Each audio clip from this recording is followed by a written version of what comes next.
बांग्लादेश में शेख हसीना की सरकार अब नहीं है। वहां नई सरकार बनने की तैयारी है। इसी बीच नोबेल पुरस्कार विजेता मोहम्मद यूनुस को अंतरिम सरकार का प्रमुख नियुक्त कर दिया गया है। 84 वर्षीय अर्थशास्त्री यूनुस को बांग्लादेश की नई सरकार का प्रमुख नियुक्त करने का प्रस्ताव प्रदर्शन कर रहे छात्र नेताओं ने ही रखा था। शेख हसीना की सरकार को हटाने में बांग्लादेशी छात्रों के प्रदर्शन के साथ साथ वहां की सेना को भी माना जा रहा है। बांग्लादेश की सेना का इससे पहले भी राष्ट्र के संचालन में सीधा दखल रहा है, जैसा कि पाकिस्तान में होता रहा है। शेख हसीना के परिवार का तख्ता पलट से एक पुराना रिश्ता है। उनके पिता जब देश की कमान संभाल रहे थे तब भी सेना ने तख्ता पलट किया था। चलिए आपको इस वीडियो में बांग्लादेश के निर्माता और पहले प्रधानमंत्री शेख मुजीबुर रहमान के तख्ता पलट की पूरी कहानी को बताते हैं। नमस्कार, मेरा नाम है अभिषेक पांडे और आप देख रहे हैं डेली लाइन।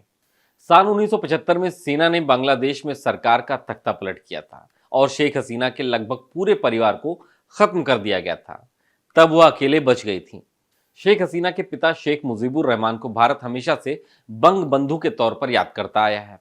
भारत दुनिया का पहला देश था जिसने बांग्लादेश को एक स्वतंत्र राष्ट्र के तौर पर मान्यता दी थी। पूरी पाकिस्तान को बांग्लादेश का रूप देने के लिए पाकिस्तान से युद्ध भी लड़ा गया था और शेख मुजीबुर रहमान इस लड़ाई के नायक थे। लेकिन 49 साल पहले 1.5 घंटे की बगावत ने पूरी दुनिया को सहमा दिया था। शेख मुजीब ने सत्ता संभाली और युद्ध से तहस नहस बांग्लादेश के पुनर्निर्माण में लग गए। लेकिन 1975 आते आते चीजें उनके हाथ से निकलने लगी। बांग्लादेश में भ्रष्टाचार बढ़ने लगा और भाई भतीजावाद को शह मिलने लगी। लोगों में असंतोष के साथ साथ सेना में भी असंतोष बढ़ने लगा। फिर वो दिन आया जब बांग्लादेश के राष्ट्र निर्माता शेख मुजीबुर रहमान को उन्हीं के घर में साजिश का शिकार होना पड़ा।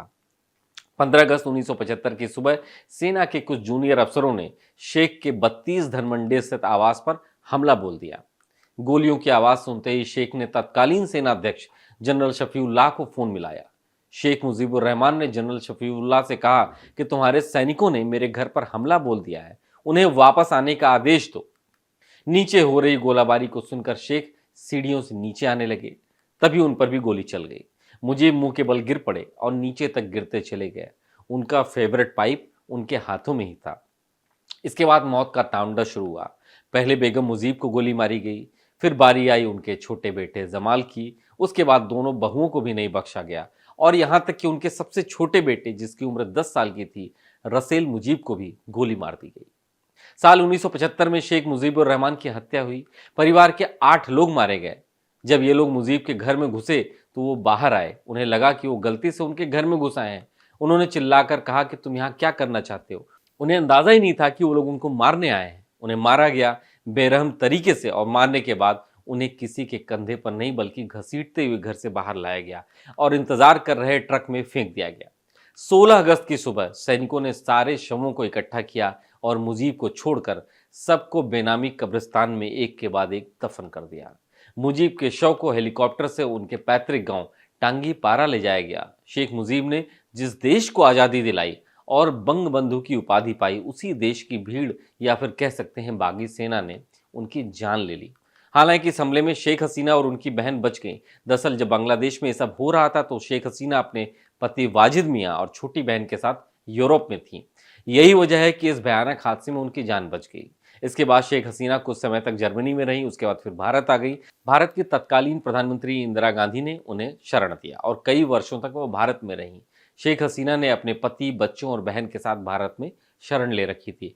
वह किसी और नाम से दिल्ली के पंडारा रोड स्थित इलाके में 1975 से 1981 तक 6 सालों तक रही।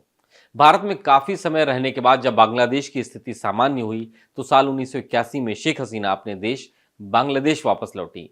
जब शेख हसीना वापस लौटी तो उनके समर्थकों ने उनका स्वागत किया। उन्होंने पूरे देश में अपने समर्थन में लोगों को खड़ा किया। फिर 1986 के आम चुनाव में हिस्सा लिया। हालांकि इस चुनाव में वो हार गई, लेकिन वक्त बदला और एक बार फिर से वही हुआ जो 1975 में हुआ था।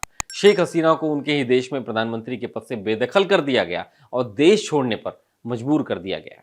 तो आज के डेली लाइन एक्सप्लेनर में सिर्फ इतना ही। ऐसे ही और जानकारी वाले वीडियोस पाने के लिए आप देखते रहिए डेली लाइन।